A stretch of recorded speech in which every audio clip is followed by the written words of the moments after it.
direção que eu proponho. Eu realmente tive alguma dificuldade, devo dizer, o que eu queria fazer hoje não é o que eu vou fazer, porque,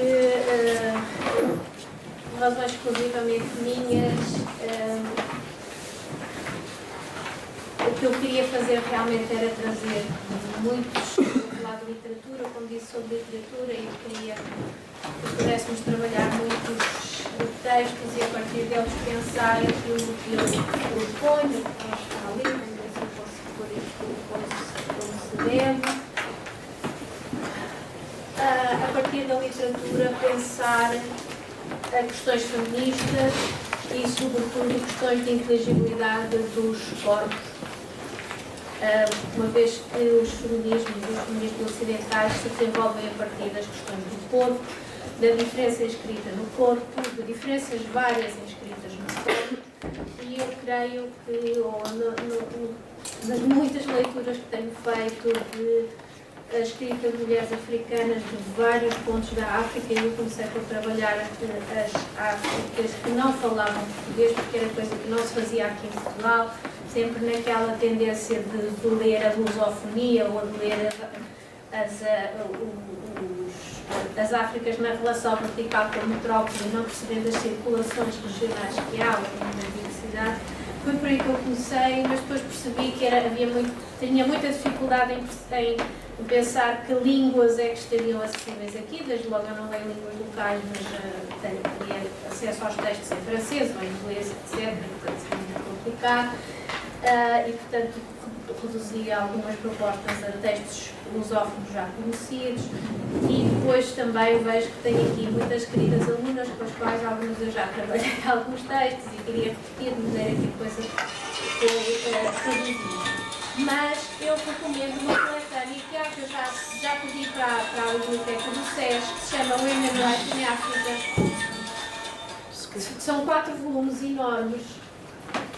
Este é dedicado à África Ocidental e foi feito pela Aminata Diallo, que é uma colega falecida recentemente, que trabalhava no Codesria, e a quem eu, aliás, eu dediquei como homenagem ao painel que teve lugar na Assembleia Geral do Codesria, sempre agora em dezembro, porque são volumes que fazem uma recolha daquilo que é possível, que foi possível a equipas vastíssimas em 4 regiões da África recuperar como o que se chama oratura, que é um conceito que também ainda temos que precisar melhor, ou seja, narrativas, lendas, cantares, canções de embalar, cartas, etc.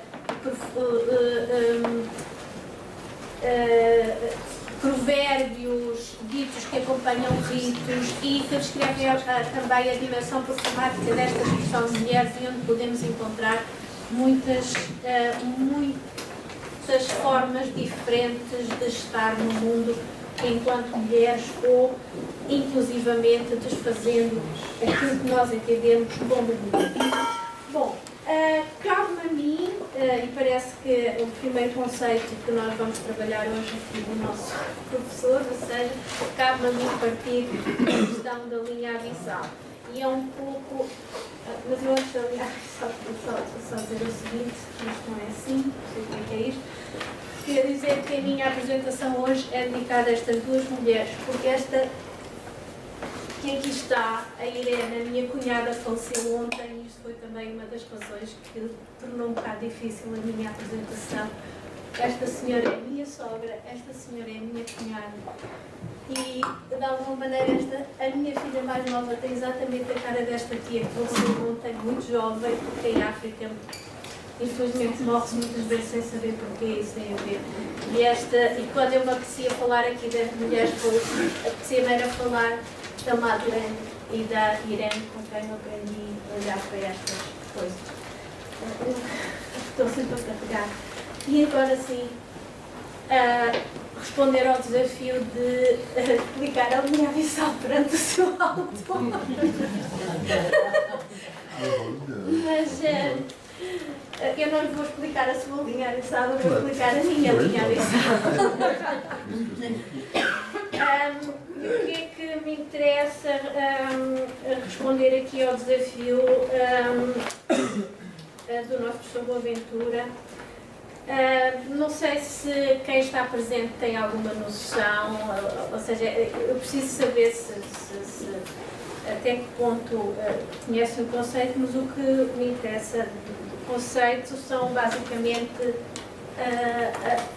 os pontos que estão aqui enunciados. A crítica que o professor faz à razão ocidental como uma razão indolente, arrogante, metonímica e proética. Eu não vou estar aqui a explicar todas estas dimensões, mas a razão ocidental moderna parece indolente, ou seja, preguiçosa, incapaz de pensar outros mundos, arrogante porque se crê universal, ou seja, aplicável a todo o tipo de contextos, faz de si a parte que explica o todo e por isso é metonímica e acredita que se pode projetar noutros tempos e também noutros espaços. É uma razão de ordem colonial por estes motivos e, portanto, cria uma linha abissal entre o mundo metropolitano e mundos colonizados, a partir de lógicas diferentes. Esta síntese é extremamente condensada. Lógicas de regulação e emancipação deste lado de cada linha do mundo metropolitano e lógicas de apropriação e violência e produção de inexistências do outro lado da linha. Tal como uma divisão entre o conhecimento válido, que é produzido do lado de cada linha, e o conhecimento não válido ou não conhecimento, que seria aquele que é do outro lado, que está do outro lado da linha e que leva à proposta de, para conseguirmos justiça cognitiva e chegarmos à justiça social, passarmos por uma ecologia de saberes, que é o que nos traz aqui, as ecologias feministas de saberes, ou seja, procurarmos saberes que estejam, ou que funcionam de maneiras diferentes, que proponham, que nos tornem presentes cosmovisões diferentes daqueles que são apreensíveis pelas epistemologias que assentam na tal razão moderna ocidental. A linha abissal é, portanto, uma metáfora. Não é? Eu venho da literatura e vejo, tenho sempre esta questão de precisar de me legitimar e vejo como todas as epistemologias recorrem a instrumentos que afinal são da literatura, às metáforas e, portanto, interessa-me pensar o que é isto do abismo. Poderia até perguntar ao seu autor porque é que escolheu a metáfora do abismo e já percebi com os meus alunos e alunas de pós-colonialismos como esta ideia do abismo obriga-nos a uma visualização do que é o abismo, não é? E as visualizações são diferentes, porque, portanto, parece que há um corte, não é? Há um corte, há uma linha intransponível, mas pode haver também um precipício, um fosso, não sei, portanto, há aqui diferentes percepções do que pode ser a linha abissal. E essa questão vai ser uma que eu vou trazer. E depois, no fundo, tentar alargar esta crítica da razão moderna ocidental aos feminismos. Ou seja, apesar de, e muito bem, o professor Boaventura incluir os feminismos e eu vou incluir nos feminismos também o pensamento queer, que não está na sua proposta, e o pensamento pós-colonial serem dos pensamentos mais emancipatórios e que trouxeram elementos fortíssimos de crítica à razão ocidental, acredito que eles têm uma dimensão de colonialidade e de indolência também e de arrogância que precisa de ser colocada em causa no sentido em que pode produzir e produz na minha perspectiva, e creio que não é só na minha perspectiva, isto não é novo do que eu trago, também abissalidades, ou seja, fossos, invisibilidades, produção de inexistências, aplicação cega de conceitos produzidos no Norte sobre outros contextos e é por aí que caminha. Isto, como eu digo, não é novo, não é? Os feminismos africanos, os feminismos asiáticos, os feminismos da América do Sul, os feminismos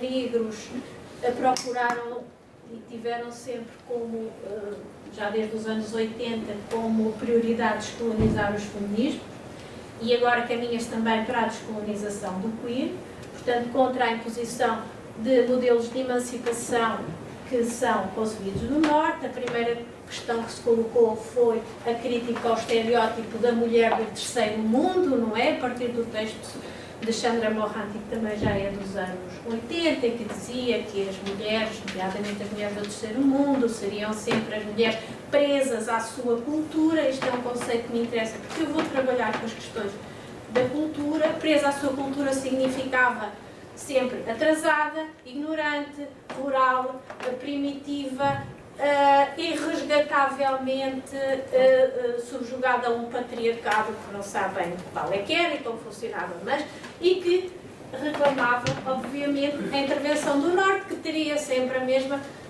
um padrão mais ou menos igual, que é o Norte chega, cria condições de sobrevivência, chegou a chamar-se o feminismo de sobrevivência, toma lá um poço, toma lá uma ajuda para fazeres uma chama. Não é que isto seja mau, não estou a dizer isto, mas é preciso realmente pensar um bocadinho para lá e, sobretudo, ouvir as pessoas em causa, às quais não vou chamar subalterno, porque isso já é outra questão que levaria, que podemos discutir e que levaria a outras questões.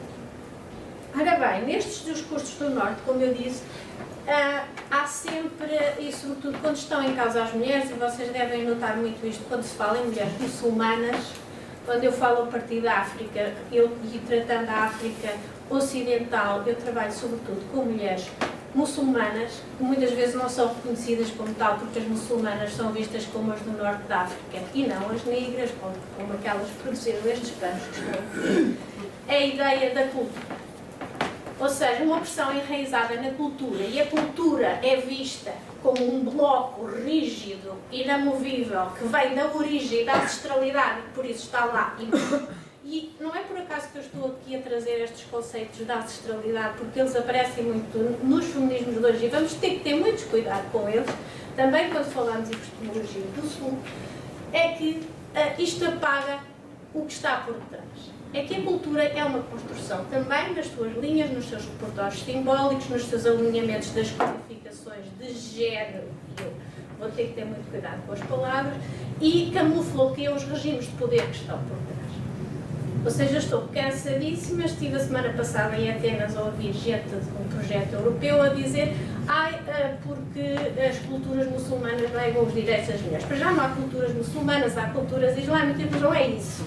Que há regimes de poder que inscrevem estas opressões que não radicam na cultura. Mas quando se põe a cultura, a coisa torna-se muito mais fixa, ou seja, naturaliza-se e está inscrita e não vemos quem realmente critica as culturas.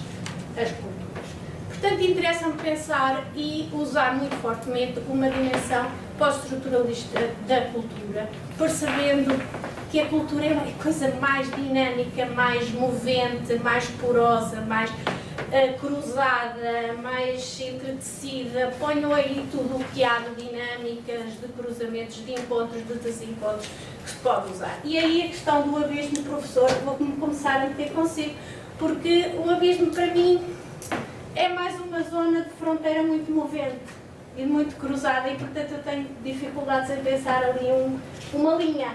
Para já tenho que pensar muitas linhas, tenho que pensar muitas linhas cruzadas, tenho que pensar uma fronteira com muitos cruzamentos que nós vemos, inclusivamente entre colonizador e colonizado.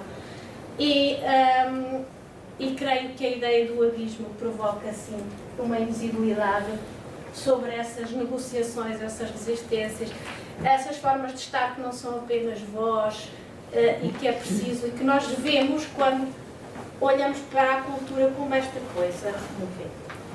Aí, depois, agora, eu vou, usando esta forma de ver,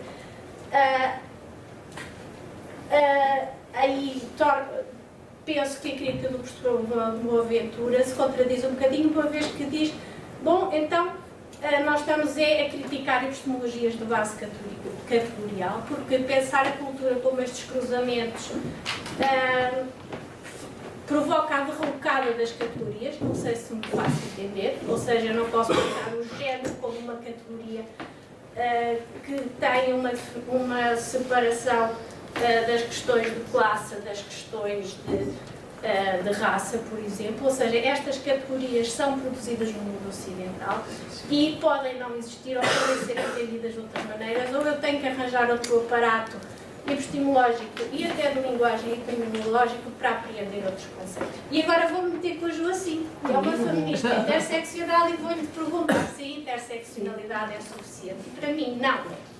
Não é, é muito útil, é necessário, mas não é suficiente.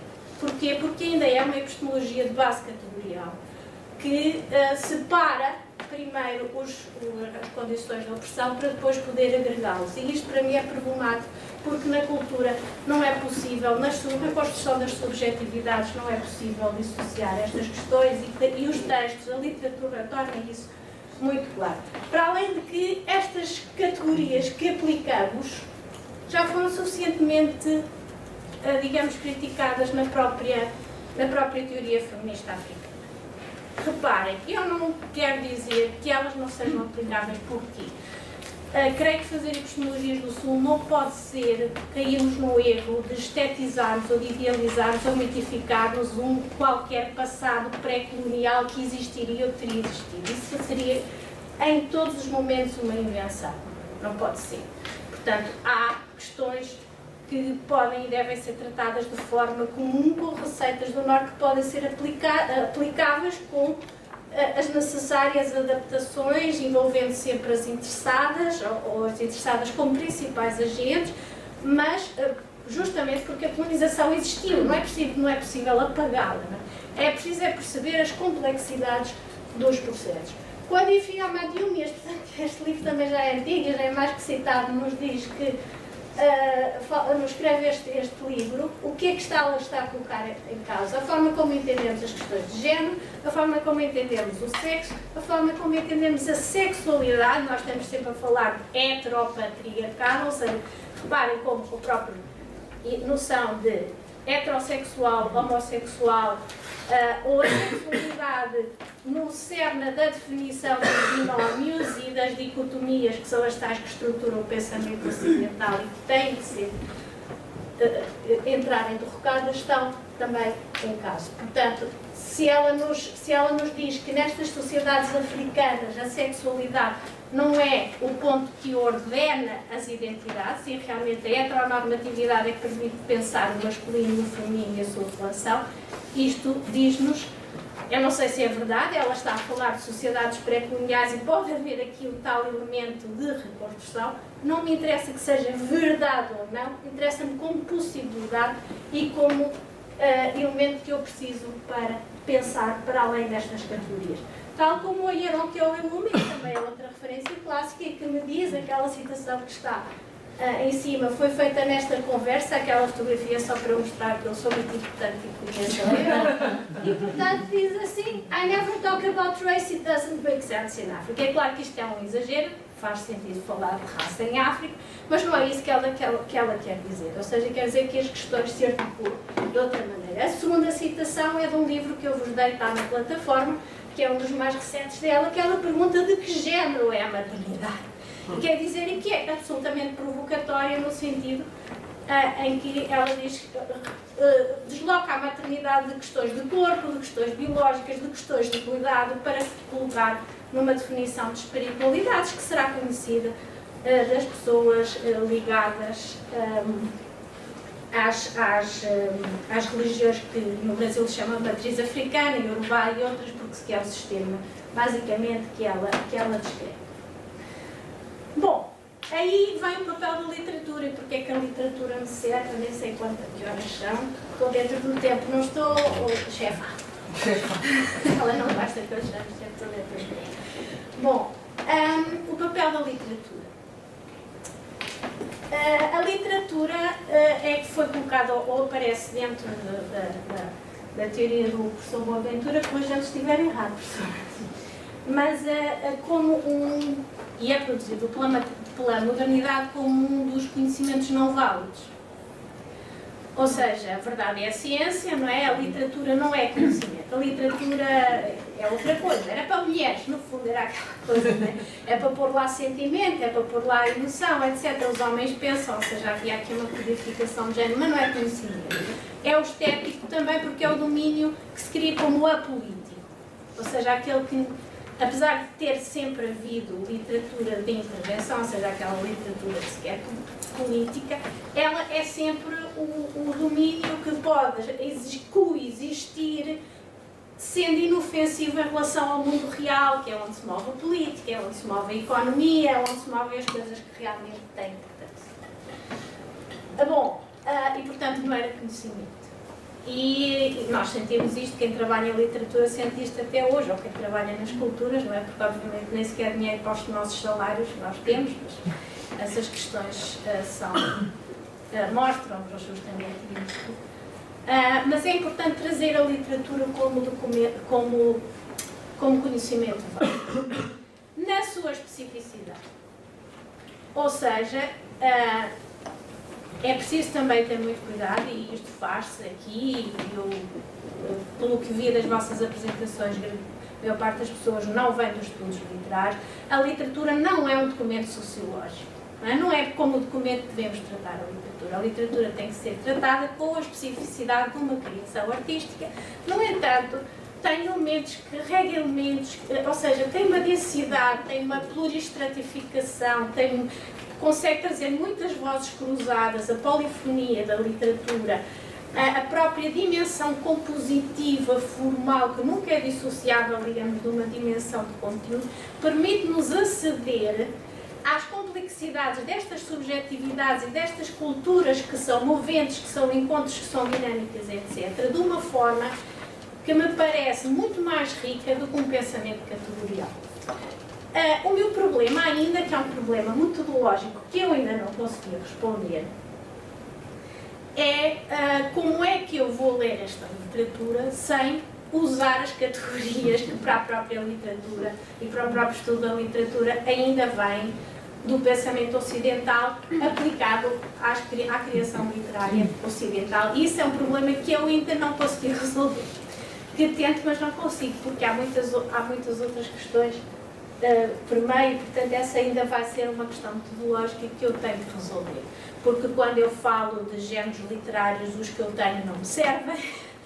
Porque quando eu falo em recursos estilísticos, os que eu tenho não me servem, porque quando eu falo em protagonistas ou outro tipo de servem-me até certo ponto, até outro ponto apagam outras questões e, portanto, a própria questão do que é literário, do que é criação literária, por exemplo, dividido ou separado da dimensão performática, claramente não funciona aqui. Ou seja, eu não consigo falar de texto e eu estou a trabalhar com o texto escrito, ou seja, estou já a cortar uma dimensão, mas estou a dar a dimensão de como se conta, quem conta, etc., onde se conta, que corpo se mete no que se conta, que ritmo, etc., toda essa questão se perde aqui, quando se conforma, por exemplo, tudo o que aqui está em livro, para além das questões das estruturas das línguas e outras que são absolutamente relevantes para o estudo da literatura.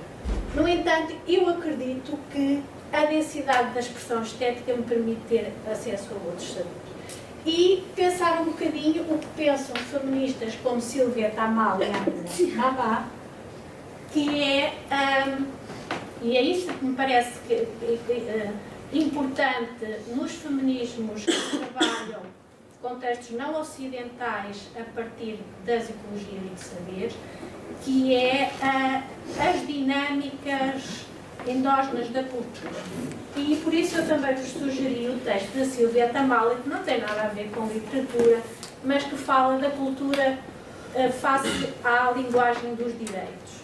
Bem, e que é um bocadinho pensar a cultura e a linguagem do direito como, entendo-a eu, como uma expressão, digamos, de um pensamento ocidental sobre os feminismos que ela vai dizer não faz jus, não é adequada, limita, oprime as dinâmicas que as próprias mulheres conseguem criar, porque há aqui uma dimensão muito importante de criatividade a partir dos seus próprios contextos e tendo uma percepção muito clara, muito lúcida, que só as próprias podem ter, dos cruzamentos culturais, das dinâmicas de globalização, de modernidade, da maleabilidade e das formas que os patriarcados têm de canibalizar as lutas, de usar os novos meios tecnológicos, etc.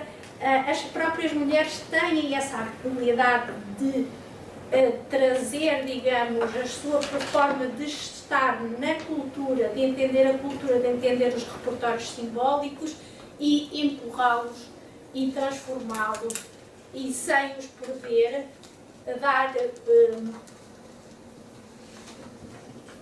dar-lhes a dinâmica criativa, o impulso criativo que é preciso no sentido da emancipação. A Silvia Tamames fala claramente de um dos grandes redutos que é visto como por feministas, inclusivamente africanas, do ponto de vista de um feminismo mais liberal, que são os ritos de iniciação. Os ritos de iniciação já tenho lido sobre tudo, inclusivamente aqui as minhas alunas feministas sabem que já tive discussões sobre isto com a Paula Machado, que é uma adoção moçambicana que eu admiro muito e respeito muito, e inclusivamente sobre outras práticas como o lubolo, talvez já tenham ouvido falar, etc. Mas várias autoras trabalham sobre isto, como os ritos de iniciação podem ser entendidos e são, em muita literatura, como um espaço de educação da mulher para a satisfação sexual do homem, e, portanto, um espaço e um conjunto de cerimónias, ou um conjunto de processos que podem ser a educação para a submissão e, portanto, fortemente opressores das mulheres, enquanto Silvia Tamames mostra como as mulheres do Uganda, inclusivamente as próprias iniciadoras, trazem estes processos para a esfera mediática, começam a usar a rádio, a internet, etc. E depois estão a educar a sexualidade de homens, mulheres e outros, incluindo dimensões emancipatórias de ordem económica, etc., usando os mesmos esquemas dos ritos, ou seja, temos aqui aquela tal dinâmica e aquelas circulações da cultura que mostram como não há ali os abismos, as dicotomias que nós costumamos pensar, a tradição, a modernidade, o patriarcado africano gosta muito de pensar isto, as mulheres lá para a tradição ficam lá bem, e os homens para a modernidade. Estas mulheres rompem com isto tudo, rompem muito, e eu gosto de ver essas rupturas, são profundamente inspiradoras e conseguem, no fundo, preservar aquilo que tem algum valor, que faz sentido na construção das suas subjetividades, porque assim foram educadas. E eu acho que isso não se deve desprezar. O que é que faz sentido para alguém que nos pode parecer de um olhar exterior absolutamente opressor, mas faz sentido e tem valor para essa pessoa? Não é? Por exemplo, a questão do lubolo. Porque é que para mulheres emancipadas,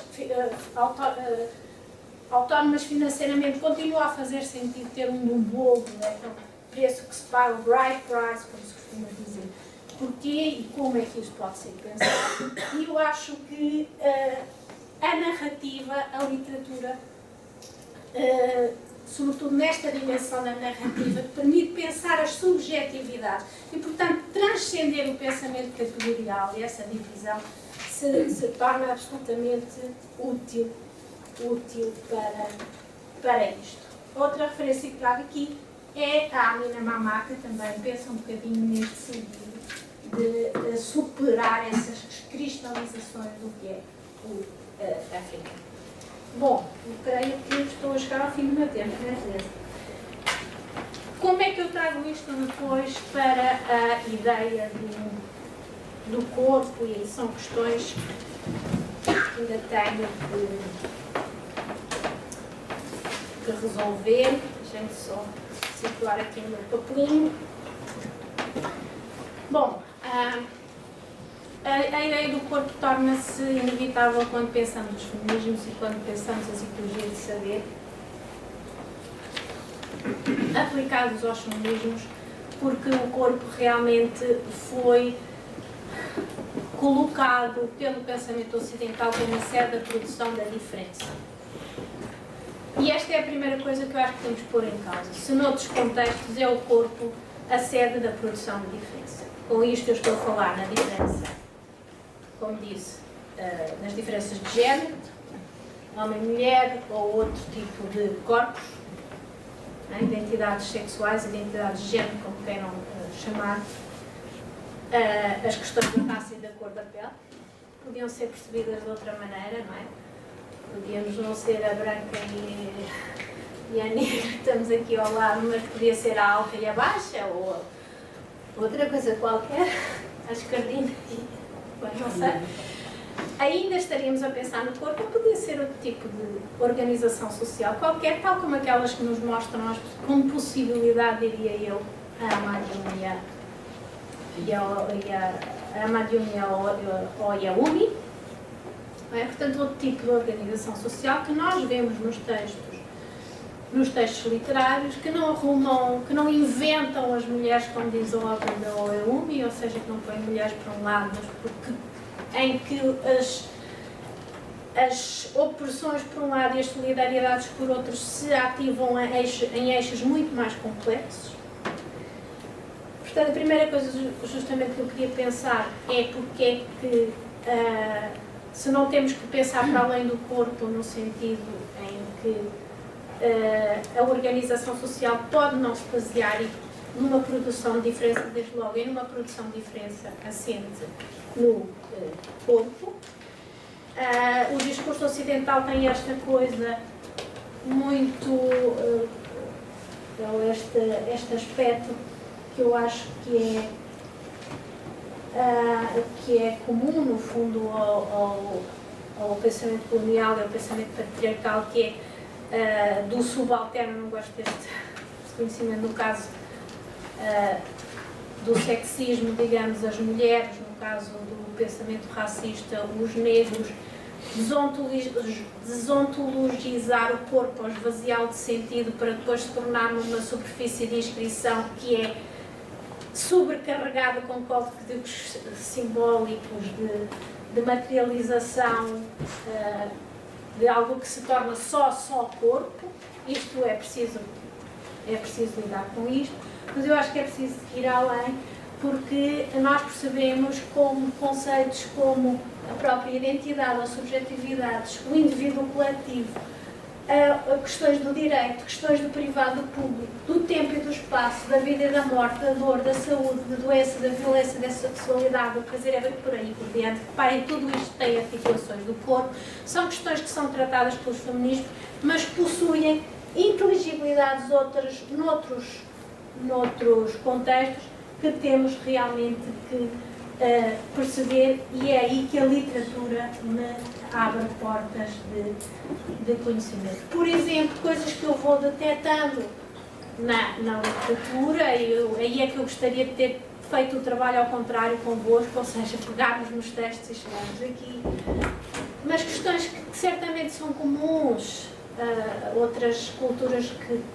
conhecem e que não são africanas, como por exemplo a questão da materialidade e da espiritualidade a uma dimensão mística que são uma dicotomia na razão ocidental, mas não são noutros contextos. A concepção da continuidade dos corpos, ou seja, não há uma ideia de individualismo, o meu corpo para na minha pele, mas pode continuar noutras peles, ou pode ter outras formas de sequência. Pode ser a questão da linhagem, ou pode ser um corpo comunitário, portanto, vertical, horizontal no tempo e no espaço, o que obriga a pensar o tempo e o espaço, a relação com a natureza, com os ritmos, com as dinâmicas, a própria ideia de que já falei da vida, da morte, etc. As questões da sexualidade, do erotismo e do desejo, do que é entendido como sexo, o que partes do corpo é que são entendidas como eróticas, as questões se as sexualidades estão ligadas ou não às conjugalidades, à reprodução, ou outras noções como, por exemplo, o trabalho, a estética física,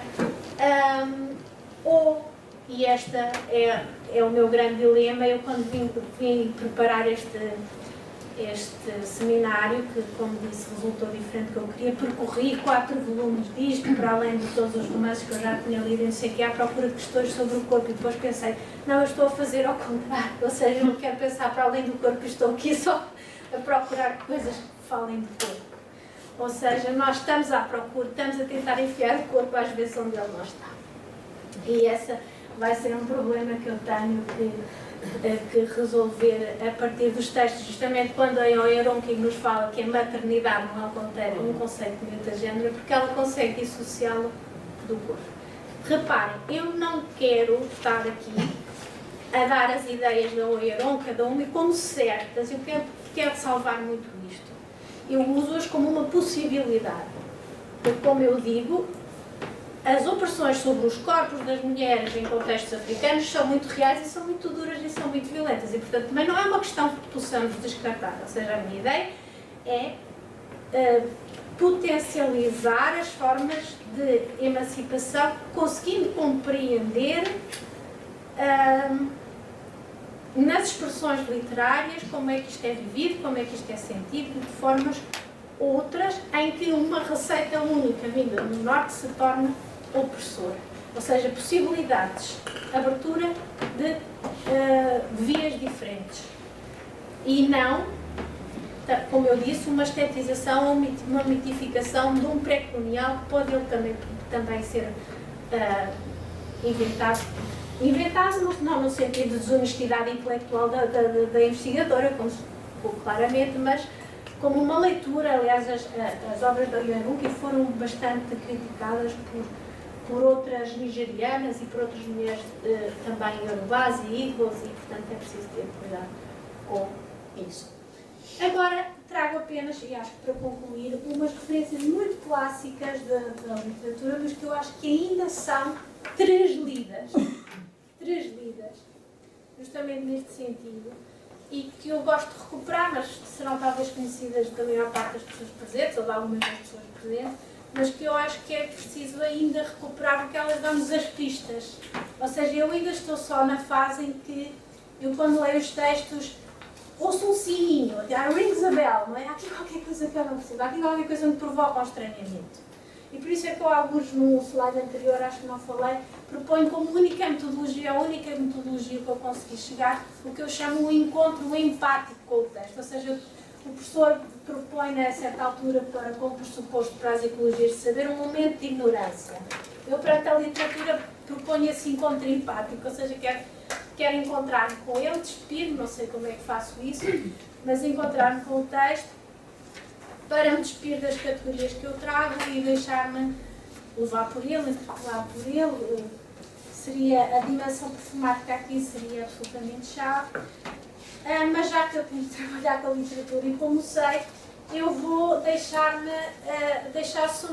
soar aquelas campainhas de alarme e olhar, por exemplo, para um poema tão clássico quanto este, de Darlénia de Souza, uma das pioneiras da escrita em Moçambique, que traz um poema chamado Negra, e obviamente se enquadra nos movimentos de afirmação da negritude e nos projetos de independência para Moçambique, mas que é sempre translido, não é, como um projeto de autonomia exclusivamente anticolonial e de independência para o país africano, e não como um projeto feminista que justamente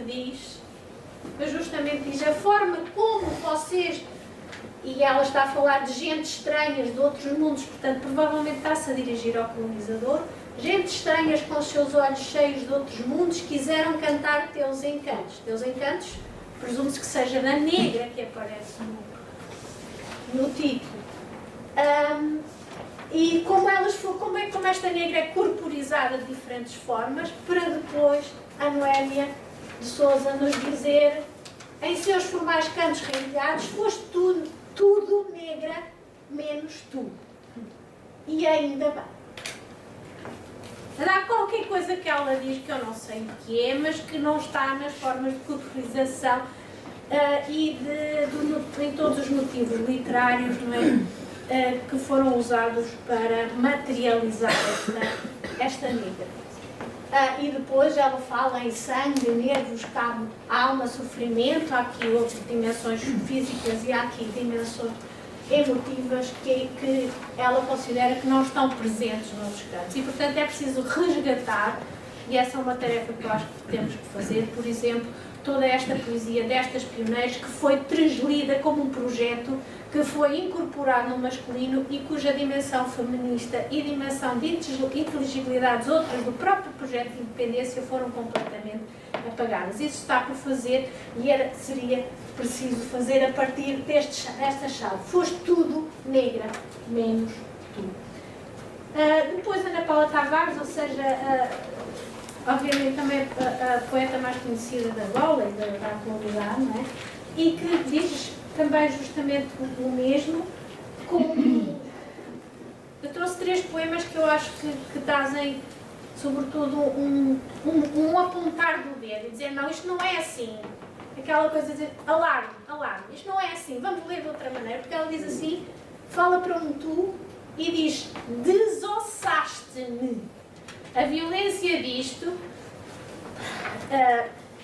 acho que fala por si, não é? Preciso pôr palavras por cima, e portanto é uma desmaterialização do corpo, que implica uma rematerialização noutros termos, que é preciso procurar.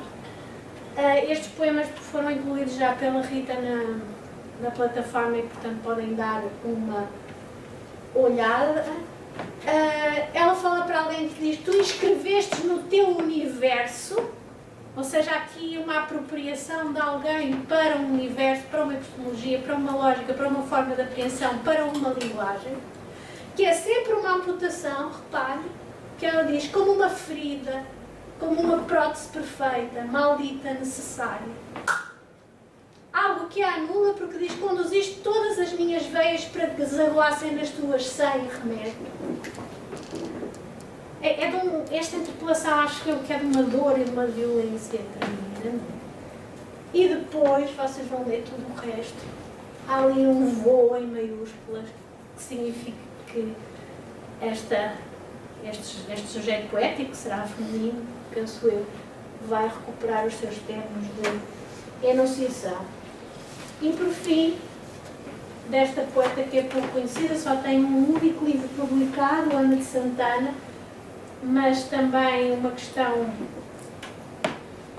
um poema que eu acho que também traz novamente o dedo cantado, aliás ele tem como título Realmente, fala de violência sexual em contexto de guerra, como é evidente, mas da questão da maternidade e como a maternidade aparece não como aquela coisa que é celebrada em África como a mãe África, e no fundo ancorado num corpo, terra, mulher,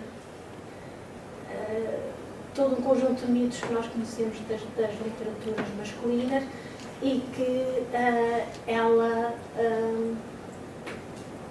transforma numa voz muito fria que verte sobre a própria criança, não é? No fundo transformando tudo aquilo que é a ideia ou a idealização do papel de mãe, dizendo que essa cobrança, não é, que faz mulher para um papel de maternidade típico da ideia do cuidado, da ideia da proteção, etc., se torna impossível justamente quando a criação, digamos assim, se fez num contexto, ou a fecundação se fez através de um fuzil, não é? A minha boca há muito se fechou à força do fuzil que em mim te semeou. Bom, vamos deixar aqui, acho que estou a acabar o meu tempo, vamos deixar com estas palavras. Não, mas eu acho que podemos falar, não? Não podemos falar. Sim, e portanto eu vou concluir aqui, a minha reflexão é esta. Recomendo a leitura destes livros, se vocês quiserem pensar um bocadinho disto, e deixo agora, agradeço a vossa atenção muito. falei muito, agradeço a vossa atenção e espero que tenha servido de alguma maneira para começarmos a nossa partida. Obrigada.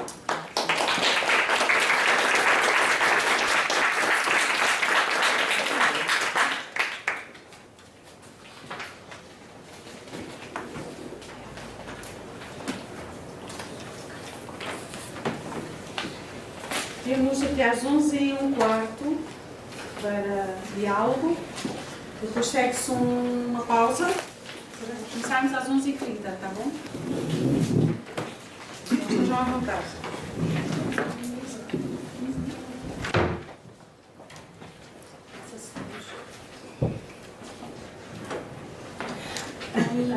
A relação à interseccionalidade. Isto ficou-me aqui, né?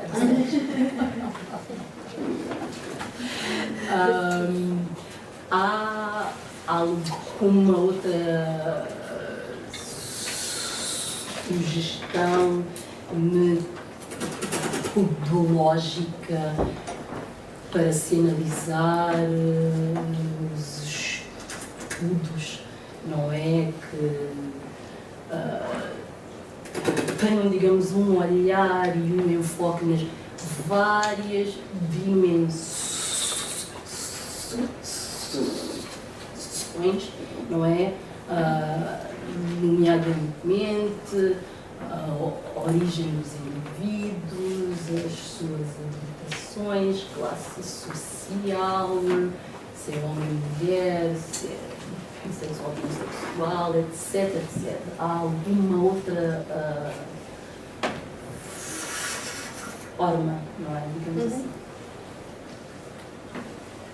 Não sei se a chefa saiu. Não sei se devo responder já, se devo fazer. Mas acho que sim, acho que podemos dialogar todas e não tem que ser eu a responder às duas assim. Acho que podemos pensar todas. Eu sabia que me ias fazer essa pergunta porque é uma pergunta que eu faço a mim mesma. Ou seja, a interseccionalidade é muito útil e não rejeito de toda a utilidade da interseccionalidade. Mas não me chega. E a própria Maria Lugonas, quando teoriza isso, e ela fala justamente disso, diz que as subjetividades caem nos buracos da trama interseccional. Tenho algumas reservas, inclusivamente pessoais, em relação à Maria Lugonas, que são vencidas. Mas eu acho que nisto ela tem razão, e foi uma questão que eu coloquei e disse assim, bem, metodologicamente, como é que avançamos para além disto? Porque isto é verdade, ou seja, como eu tentei explicar, mas foi muito básico, as subjetividades não são construídas, ou seja, tu não... Quando a Kimberly Crenshaw, ela tem nos seus artigos até uma ilustração gráfica da interseccionalidade, justamente como a intersection em inglês, que é um cruzamento, ou seja, parece que tu vens mulher e que vens negro, ou são os cruzamentos de opressão, e depois ali há um momento em que cruzas. Não é assim, não é? A tua identidade nasce amalgamada e não se limita a isto. Não se limita a isto nem a outras coisas que possas adicionar como categorias de, portanto, só raça, classe, sexualidade, etc. Todas umas que se convencionaram. A tua subjetividade é muito mais ampla, é feito de muitos encontros, de muitos deslizes. E também não é possível de fazer esse movimento de dissociar. Eu agora sou negra, eu agora sou mulher, eu sou isso tudo. Isso não é um cruzamento, é algo que já nasce como uma amálgama e que se forma de maneiras diferentes. É claro que, heuristicamente, nós precisamos desse movimento de dissociar e depois tornar a usar, e por isso acho que a interseccionalidade ainda continua a ser uma ferramenta muito útil e que não podemos prescindir dela. Eu acho, porém, que temos que usar com muitos cuidados e sempre com muita autocrítica. Porque não só as subjetividades, como diz o Lugones, se perdem nos buracos dessa trama, porque no fundo há um cruzamento que deixa cair tudo o resto que as subjetividades são, como há um risco muito grande, e eu acho que na prática isso se tem vindo a verificar,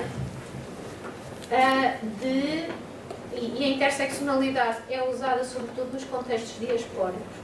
Isso é outra provocação que eu tenho por aqui, porque, por exemplo, os feminismos negros em Portugal usam o contexto dos feminismos negros diaspóricos, ou seja, teoria norte-americana que vai via Brasil e passa para Portugal, e também há noutros contextos, digamos, europeus, por exemplo, eu vejo na Alemanha, onde estudo também os turismos negros, o que me parece um bocadinho curioso, eu só posso observar, não estava a me dizer com quem que dizer que vocês trabalham, mas sendo tu, por exemplo, guineense, não é? Porque é que não vão à fonte, digamos assim, ou seja, porque, e depois deixa-me só responder esta questão, vejamos aí, porque eu acho que há africanas que nos trazem, por exemplo, em relação às questões das políticas da austeridade, elas conheceram o ajustamento estrutural, etc., colocam uma coisa de uma forma que seria bastante útil, mas estava eu a dizer, há uma tendência para normativizar o que é ser mulher, o que é ser mulher negra, o que é ser a experiência de ser mulher negra, o que é que cabe aqui, e mesmo nos is, há uma tendência para normativizar isso. E, portanto, aí também isto acaba por funcionar, emancipam umas e as outras que não cabem naquele descritivo, digamos assim, fogem. Quando há complexidades muito grandes. Portanto, ou seja, sim, mas sempre com um cuidado muito grande para que a coisa seja abrangente nessa consideração das sujeitas que estão implicadas aqui. É curioso ver que nos contextos africanos não se usa o contexto de interseccionalidade, ou melhor, começa a surgir na África do Sul, o que não surpreende, dado o contexto do apartheid. Mas noutros não vês falar nisso. E porquê? Eu não sei porquê. Não é? Provavelmente agora começa-se por via Brasil, porque estas circulações também são extremamente interessantes perceber, estas circulações de conceitos, não é? De instrumentos. E é só isso que eu tenho a dizer, ou seja, logicamente eu não sei ainda como se resolve isto, só sei que precisamos ter muitos cuidados, porque quando, por exemplo, é uma provocação talvez para os colegas brasileiros, mas quando, por exemplo, na literatura brasileira se normativiza um ser mulher negra a partir das experiências de periferia, de cidade, de meios urbanos, que é o que acontece muito, eu não tenho dúvidas, até porque já ouvi testemunhas de muitas mulheres negras que se sentem excluídas desse paradigma que se torna de alguma maneira compreensível dentro dos ativismos, mas também e necessário, compreensivelmente necessário, porque é uma dimensão académica. Repara, eu estou a falar do ponto de vista académico, que me dá uma liberdade que eu acho que a própria estratégia, a necessidade das lutas, não precisa de outro tipo de pensamento. Mas há mulheres que não se negras, brasileiras, que nascem noutros contextos, noutras regiões, com outros passados, com outros encontros, em maiorias brancas, que não são de favela de periferia, que são de classe média, que são destas, ou seja, há imensas formas de estar no mundo e de estar nas lutas que é diferente. Ou seja, isto não é culpa da interseccionalidade, isto é culpa do que também se põe lá, não é? E como ela age, e isso é só estas cautelas que nós temos. Não posso responder, não é? Deixa-me aqui para depois, senão ninguém mais fala. É verdade. Já assim, tu passaste-me a bocado. Vai tomar. Foi. Desculpa. Eu vou tentar não falar mais, porque eu tenho estado muito prejuízo. Em relação a esta questão das categorias e da interseccionalidade, será que não podemos pensar, as categorias são uma racionalização das subjetividades e uma tentativa de conseguir expor o conhecimento de alguma forma e ser compreensível e não ser demasiado para nós conseguirmos apreender as subjetividades do civil. Será que não podemos pensar nas categorias como apenas algo que já nos inspira a fazer um determinado trabalho de conhecimento, passamos para as subjetividades e depois, no final disso tudo, então podemos fazer uma leitura que nos indique, que nos leva a algumas categorias. Porque, primeiro, não podemos fazer uma leitura à partida só com base nas categorias, obviamente, não é? Porque as pessoas têm vivências e experiências muito complexas, mas estas categorias, de alguma forma, podem depois, no final do nosso trabalho e da nossa análise, ajudar-nos a questioná-las ou a concordar com elas de alguma forma. Mas sempre o central do nosso trabalho deve ser compreender essa complexidade, como a Catarina aqui explicou também, das subjetividades e das experiências do mundo. E a relação, e depois, só para deixar algo sobre a linha abissal, pareceu-me que, no fundo, Catarina, o que tu disseste aqui é que a linha abissal também pode ser sobrevoada, também serve para voar, e não apenas para separar. E imagino que seja também algo que o professor Boaventura, com o qual o professor Boaventura concordará. E era só para deixar uma nota.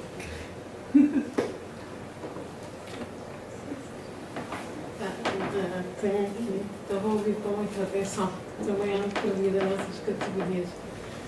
Eu, só para contextualizar, eu trabalho a partir do contexto cabo-verdiano, as questões de identidade de género, mas mais relações intersexuais, digamos assim. Porque eu fiz-me mulher e tornei-me mulher a partir de uma mulher, que é a minha mãe. Portanto, todos os conceitos e todas as categorias e todo o pensamento em relação ao meu projeto subjetivo de ser mulher foi-me passado pela minha mãe. E nisto vem a questão de classe. Eu não consigo usar a categoria de classe para trabalhar as dimensões de género em Cabo Verde, porque eu sou de uma geração, ou sou, digamos assim, de uma geração de mulheres que se faz muito a partir da nossa experiência de relação com as nossas mães. Pronto, os homens ou os pais geralmente estão mais ausentes deste processo, mas eu costumo dizer, e depois transformei isso numa tese de doutoramento, que é: eu sou mulher muito pela identidade compósita da minha mãe, que a minha mãe me dizia sempre. E isso, eu não sei se aqui acontece o mesmo, mas todas as mulheres com quem eu trabalhei, tanto em Portugal, mulheres cabo-verdianas como as mulheres cabo-verdianas em Cabo Verde, diziam sempre, e eu lembro-me sempre disso, a minha mãe ainda hoje diz isso às minhas sobrinhas: estudem para não ter a mesma vida que eu tenho. E eu acho que isso é fundamental para nós pensarmos a ausência de algumas categorias que nós importamos. Há um texto que eu escrevi, inclusive, sobre isso, que é: há teorias e categorias que não nos servem para lermos as questões de género a partir do meu sul, que é Cabo Verde. Por exemplo, as categorias da raça e da classe. Porque eu consegui, e todas as mulheres da geração conseguem uma mobilidade social ascendente, com capitais académicos e por aí afora, muito olhando para as nossas mães. E as primeiras noções de feminismo mesmo, de olhar para o meu pai ou para os homens com uma nova referência, digamos assim, foram dadas pelas nossas mães. Às vezes costumo dizer que nós apagamos a presença das outras mulheres no nosso projeto feminista, que é apagamos porque centramos muito nessa dicotomia homens e mulheres, mas eu costumo dizer também que eu não penso o feminismo a partir só dos homens. Eu penso muito a partir das mulheres, e mulheres que não pertencem à mesma classe. Eu tenho muita dificuldade em usar este conceito de classe em Cabo Verde, porque é tão inexistente para mim, porque a minha mãe nunca nunca foi à escola, mas ela, desde que eu nasci, disse-me sempre: a escola vai ser a tua estrada para não teres a mesma vida que eu. Como é que ela sabe isso? Obrigada, Celeste. Eu acho que há outra Gaia, eu só tenho 10 minutos, posso aceitar mais uma? Se fizeres favor. Sim, Gaia, faz favor. Sim, espero me expressar bem. Claro que, partindo de um ponto de vista que é anticolonial, nós teríamos de ter uma ferramenta que não é universalista, né? Porque senão vamos a fazer o trabalho do colonialismo, da modernidade capitalista, colonialista, patriarcal.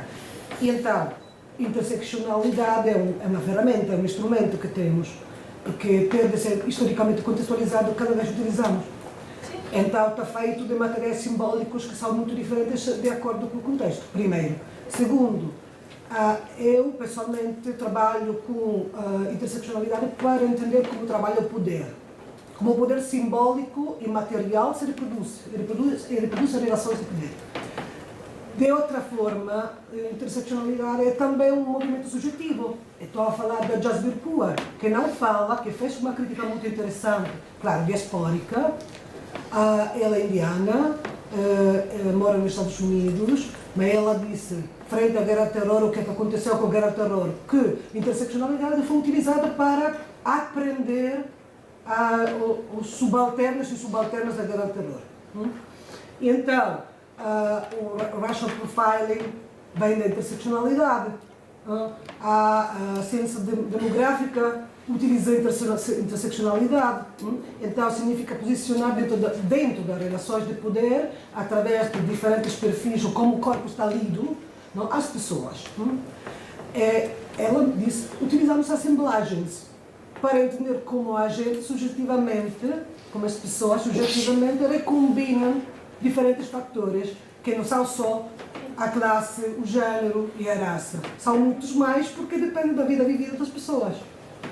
Sim, eu acho que vou concluir com esta pergunta, permitir fazer uma conclusão com as vossas intervenções todas e dar uma maneira a responder ao Jacinto. O que a Celeste está a dizer, eu agradeço, é justamente que estas categorias não servem porque são produto ocidental e, portanto, dependendo dos contextos, elas não são de todo aplicáveis, nem são definíveis. Não é que nem sequer sejam só definíveis nos livros terroristas, não são aplicáveis, porque não são essas realmente que estão em ação. Ou seja, quando falamos de classe, estamos a falar do mesmo paradigma do capitalismo, da raça, do racismo, etc. E, portanto, estamos também a entender as pessoas. Por isso é que eu dizia, há uma normatividade que prende as pessoas e que as empurra para um lugar onde elas podem não querer estar. Depois, a própria formulação do entendimento destas subjetividades, mesmo quando dizemos que é esta raça negra aqui, ao bocado a Europe dizia, nós não falamos de raça em África, na África temos 54 países, não é? Em Cabo Verde a questão, basta atravessar ali aquele bocadinho de mar entre a Praia da Dakar para perceber como é que as questões, por exemplo, de raça, religião, etc., se diferentes maneiras e, portanto, todo o repertório simbólico, etc. Obriga a ter contextos. O conceito da assemblagem é útil e tem sido formulado de diferentes maneiras, tramas, colagens, etc. Ou seja, a necessidade de cruzar e de juntar e de tornar dinâmicos, porque em cada momento as subjetividades são diferentes. Por isso é que eu dizia que o modelo narrativo da literatura e a sua pluristratificação me ajuda a pensar isso, esses cruzamentos. E depois a questão do poder, que eu aprendi ali com a Teresa, tivemos em tempos um projeto que nunca foi financiado, lamentavelmente, que se chamava, como é que se chama? O poder de nomear o poder, não é? Justamente como temos que reformular o poder, e a Celeste falava da sua mãe e eu queria falar desta Madeleine. Só para concluir, permitam-me isto. Madeleine, a minha sogra, era uma mulher, como vocês veem ali, franzina, pequenina, pequenina, pequenina. Ela era mais baixinha que eu, franzina, magrinha, magrinha. E o marido dela, o Sr. Fudá, o meu sogro, era um dos homens mais poderosos de Yaoundé. O professor conhece Yaoundé, até já esteve alojado provavelmente num hotel que fica numa daquelas montanhas, pois eles são propriedades do meu sogro. As montanhas. Não ser das minhas netas, enfim. E é um homem enorme, alto, forte. O meu ex-marido conta que o tetravô caçava leões com as próprias mãos, se é verdade ou não sei. O que eu sei é que viviam numa... Sei, porque estive lá. É o que eles chamam uma concessão, ou seja, há várias casas. A casa do meu sogro, havia a casa da minha sogra num nível mais baixo, onde viviam as mulheres. Portanto, também a minha cunhada falecida ontem. E depois havia mais casas de outros familiares. E quem decidia as coisas da família era, claro, o patriarca. E ela estava cá em baixo, onde fazia aquelas reuniões de mulheres que chamam Chitica em Moçambique. Ela fazia as pontinhas, onde não me era permitido entrar, mas eu ouvia tanto cânticos católicos quanto via penas de galinhas espalhadas lá pelo chão. Só sei que quando havia decisões a tomar, daquelas mesmo importantes para a família, etc. A Madeleine, pequenina, saía lá da sua casa que estava embaixo, com o tal dedo. E estava lá o Sr. Fudá, enorme. E ele em 2 minutos o punha na linha. E portanto, o meu problema ontem justamente é que eu acho que esta família se desmoronou sem Madeleine e sem Irene. Com isto, eu acho que concluí esta primeira sessão. Portanto, ainda temos muito tempo para conversar. E, portanto, fico à atenção. Obrigada pela vossa atenção.